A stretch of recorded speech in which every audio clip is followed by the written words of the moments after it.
Hi, it's really nice to see some familiar faces here, but it's also really nice to see some new folks. Nice to meet you. You're actually going to laugh when you see my presentation. I think you're going to have a real visual demonstration of the difference between colleges and universities. The colleges have been very high level and very abstract about this.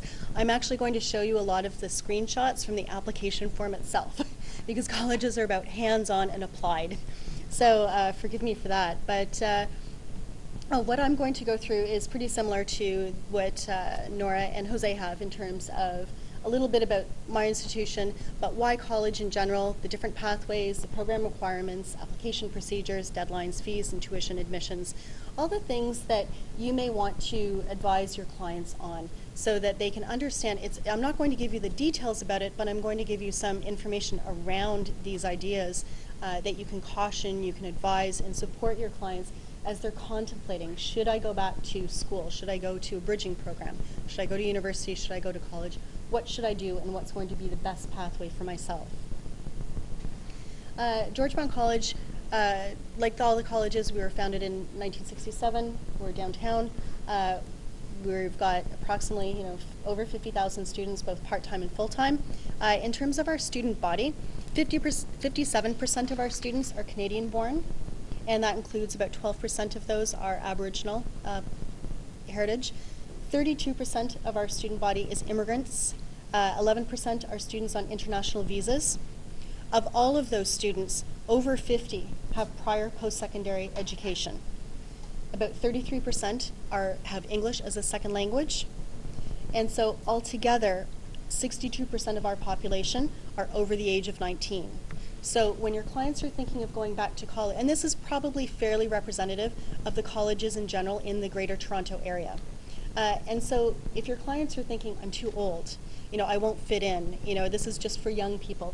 It's not. Our universities and colleges have really changed demographics over the last 15, 20 years. And so again, more than half of the George Brown College population are adults who are not coming direct from high school.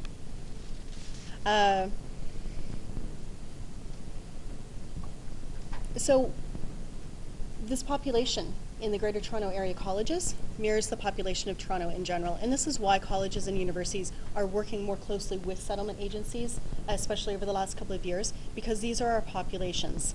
51% are foreign-born in Toronto, 20% of Ontario's population are foreign-born, and pretty much in the next 20 years, almost 80% of Toronto residents are going to be either immigrants or children of immigrants. So pretty impressive numbers, and this is why we're here.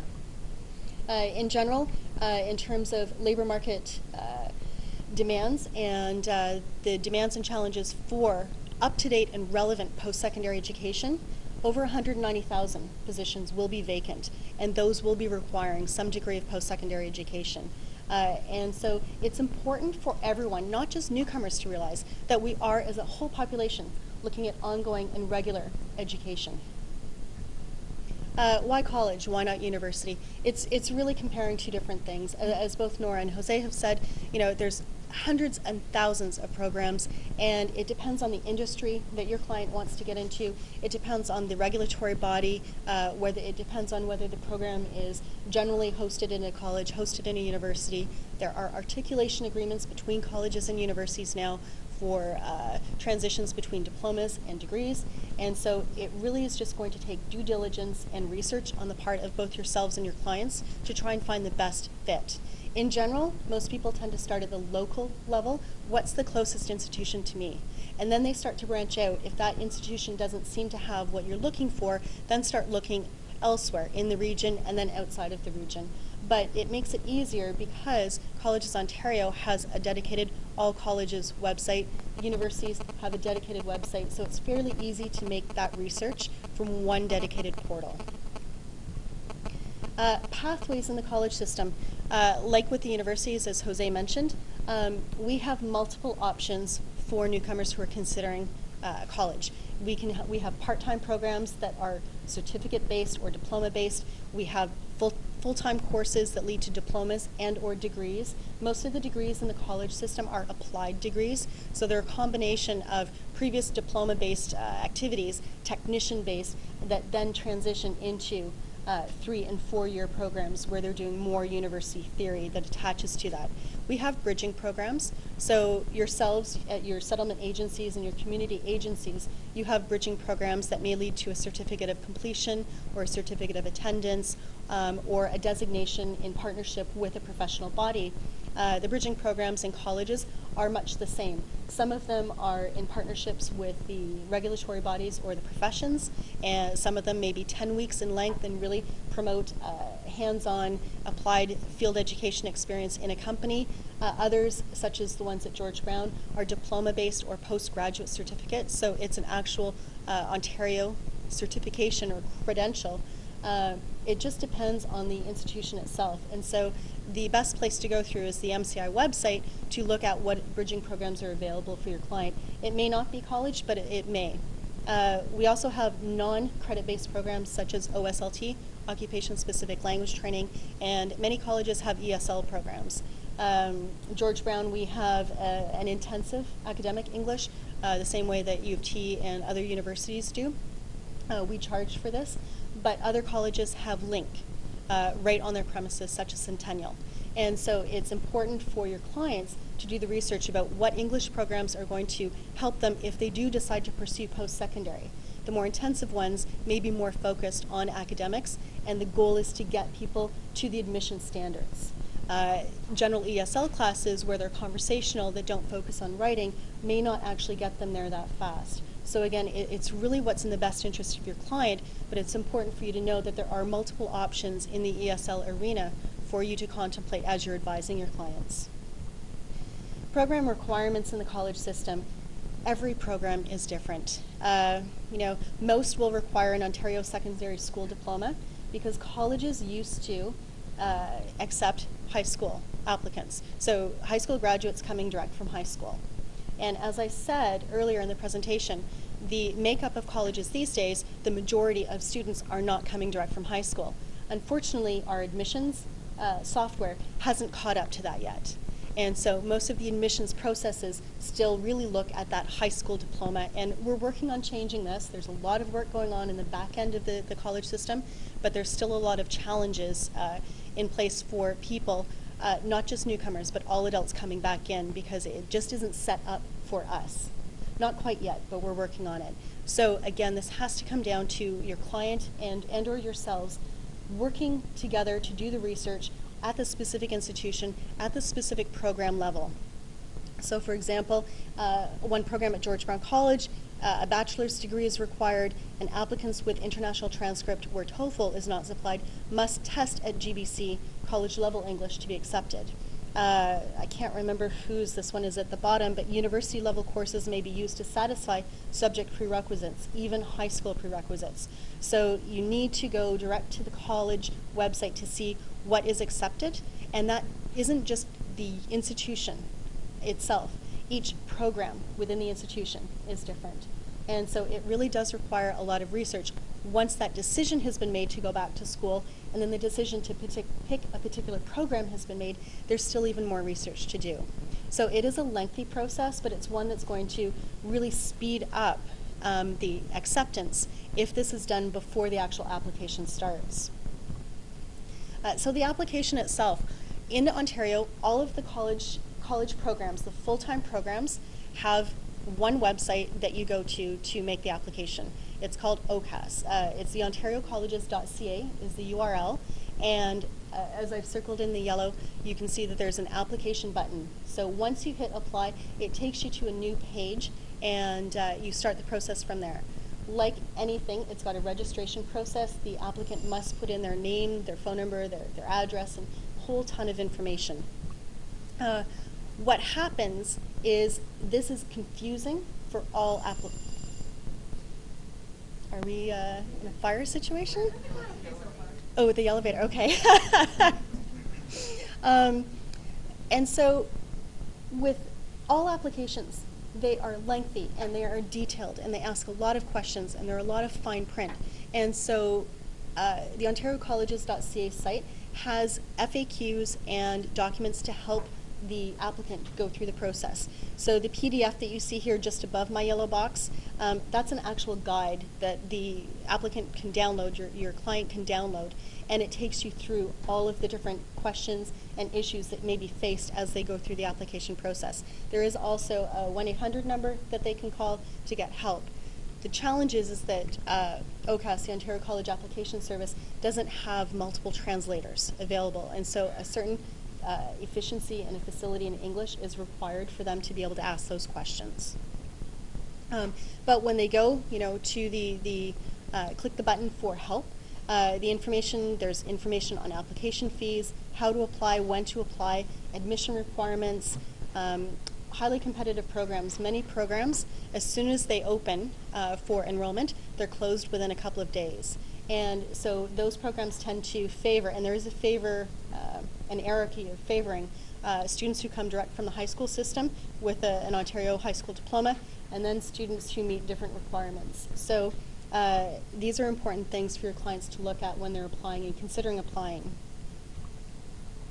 Once they get in and they log in, they filled in their personal information, the yellow square indicates that there is a section in the education to plug in, add international education. So it's super clear when applicants decide to go to college that they do have to put in their international education. Once they click that button, it takes them to a new page where they have to select college, high school, and university. And even though they may be coming with university and or other post-secondary education from overseas, they still do have to apply with high school transcripts, because most programs used to have high school applicants come in and they are looking for those equivalency of a grade 12 English, a grade 12 math, depending on the program, chemistry and science. And so unless the program has said that they'll accept equivalents, then this is what is being looked for. On the right-hand side, you can see down at the bottom the credential received. They're looking for whether it is an advanced diploma, a certificate, a degree, a diploma, a graduate certificate, other, unknown, because some of the credentials from overseas are named differently. And so, OCAS does have that ability to say unknown, and then you can explain what that is. But they want to know every single piece of education that your client is coming in with, and it's really important for your client to put in everything that they've got, because this is what their admissions is going to be judged on. So this is the application service, but every institution will make the decision themselves. In many programs, the program makes the decision. The chair and the coordinators of the program will make the admission decisions. So it's individuals, not just a computer-based service. This is merely the tool to get that application to the institution. Once they've clicked that button, yes, I have international credentials, it's going to say, have you had them evaluated? So if not, do you want to have an evaluation? The two choices here are World Education Service and ICAS. The important thing to know about World Education Services is you can get course by course for post-secondary only. So this is for their university and college or other post-secondary education. WEST does not do high school. So if the program requires high school credentials, they must be sent to ICAS. And so ICAS does course by course for high school, does some for post-secondary, but doesn't have the breadth, in our experience, that WEST does. So there may be two different applications that your client needs to make, and this can be confusing. There's a comparative education service at University of Toronto. It's very good, but in many, the Ontario college system doesn't accept that for the most part. Deadlines for applying to college. Oh, thanks. Deadlines for applying to college. February 1st for September entry. This doesn't work for a lot of your clients, because a lot of your clients are coming in and saying, what can I do right now? And they may be coming in July and August. And they're saying, all right, you know what, I haven't had a chance to find a job. I have thought about it. I think that I should go for some further education. What can I do for September? Meanwhile, all the high school students in Ontario have applied by February 1st for entry. And those programs started filling up as of February 1st. And so there's some real challenges with adults coming into the college system and for fair and equal consideration to get into these programs.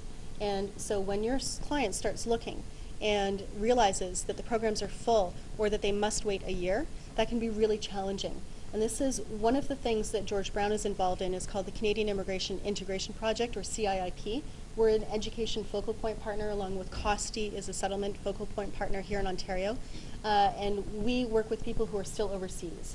And so if you have clients who are still overseas and coming, this is one of the things that you can help them understand, is that they must be starting to consider education as an alternate pathway if possible, and get the credentials evaluated before they even come, because some of these deadlines may prohibit them from really taking action quickly. August 1st for January and December 31st for May. What this means is everyone who applies for that deadline will get fair and equal consideration for all of those programs. They will all be looked at, and all of their applications will be considered before the program fills. Anyone who applies after that date has to wait until those students have confirmed, not confirmed, is there a waiting list, is there not a waiting list, and if the program is still open, then you'll be considered. If one of your clients applies, say, in May or June or July, and they've got international credentials, and that has to be looked at by the chair or the director of the program, those people take holidays. They take 2 months holidays. And so they may not be back until September 1st. So your client may not hear back until September 2nd that, yes, you are now accepted into George Brown College, and thank you so much for your application. Please confirm by tomorrow, because class starts on Thursday. And so there's some real tight deadlines that are going to happen because of that late application. And this can also be frustrating, and it also causes some real financial hardships. And so your clients need to be aware of this, and this is part of the advising that you can do with them, is that the system is not set up for adults coming back to school, making decisions within a couple of weeks. Fees, the fee for the college application service, $95. They can apply for 5 programs, and 3 of those programs can be at the same institution. Otherwise, you could do 5 programs at 5 different institutions, or 1 program at 5 different institutions. That's for the $95 fee. The tuition in each of these college programs is different. It's completely different for every single program. It's completely different at every single institution. And it can range from $1,000 to $8,000, just depending on the program. OSAP, all permanent residents, Canadian citizens, and protected persons are eligible to apply for the OSAP loans, and they can get there straight through Settlement.Org. Advanced standing, applicants, when they go into that college system, there's a button that says, do you wish to apply for advanced standing to a program, because you've got previous education and experience in this, and you can indicate level 2, level 3, level 4. This is based on your client's review of the program itself and feeling, I should be able to go into this semester 2, semester 3, semester 4. Watch out. It depends on the college, but not all colleges will look at that application. If they don't feel that the client is ready for that 2nd or 3rd semester, they'll just decline the client. The client applied for 3rd semester, they're not ready, they decline. That applicant will now have to go back into the application system, will have to now apply for the program's 1st semester, and is now considered a late applicant, and will be considered after every other single person. Some colleges do what's called an alternate offer. And so if they look at the application into 3rd semester and they feel, no, you know what, they don't have enough, but they're interested in this program, we have space available in our 1st semester, we're going to make an alternate offer into 1st semester. Not all colleges do that. And so the clients have to be aware, if they are applying for that advanced standing, you have to advise them that there's huge risk if they don't also apply to 1st term as 2 of their 5 choices. Very confusing, but it saves them a lot of heartache if they don't get accepted for advanced standing. Credit transfer, credit exemption, transfer credits. These are all the same words for getting individual courses exempted based on transcripts from another college or university overseas. This is done at the local college level and needs to go directly through the program. Some colleges will have you apply through the registrar's office, but it's the program people, the chair or the coordinator of the program, who will actually make that decision. And so, again, the earlier in the process your client can do this, the easier it will be for them to get the information. If they make that application in the summer, most of the stuff is gone, and it's going to have to wait until September, which is a little bit too late for them to be able to make alternate arrangements. Using their prior learning assessment and recognition, many of the colleges are a little bit better at this than universities because it is hands-on and applied, and colleges really recognize the value of work experience. How do your clients demonstrate this? Through direct evidence, through indirect evidence, and through self-evidence, sometimes reflection papers. But these are documents that they need to have brought from their home country.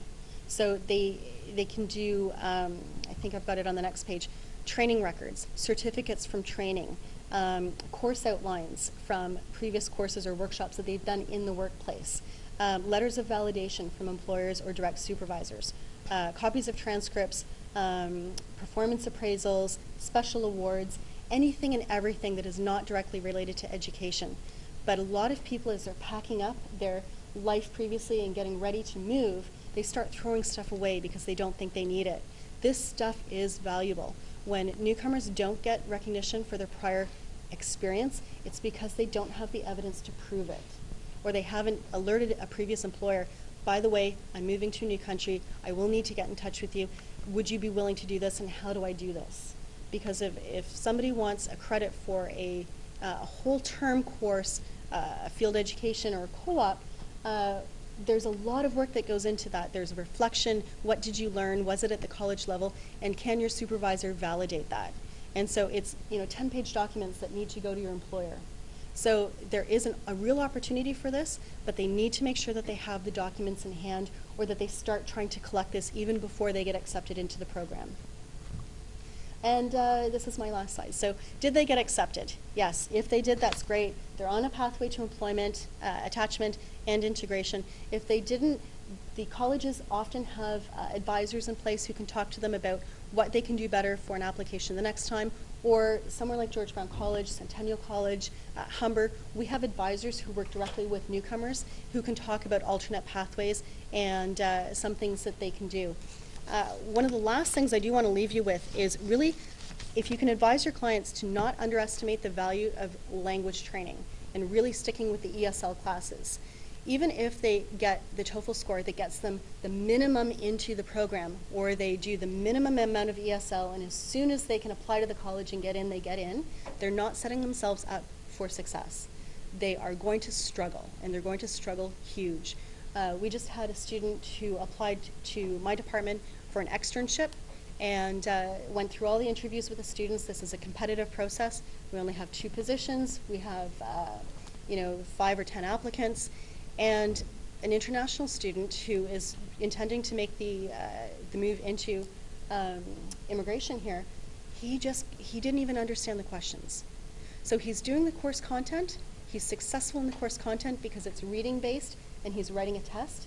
But as soon as it comes to him responding and talking to vendors and my suppliers, other colleagues, he just can't do it. And so even though I work in immigrant education, even though everything that we do is to support immigrants, we can't hire him. And he can't get that experience that he desperately needs to be able to make those transitions, not even within the safety of the school system. And so trying to leapfrog into education before linguistically they're ready is not going to set them up for success. I know that it's a struggle to really see the value of the ESL, but anything you can do to advise your clients to stick with ESL until they're really at that level, CLB level 8, will be one of the better things that they can do for themselves. Thanks.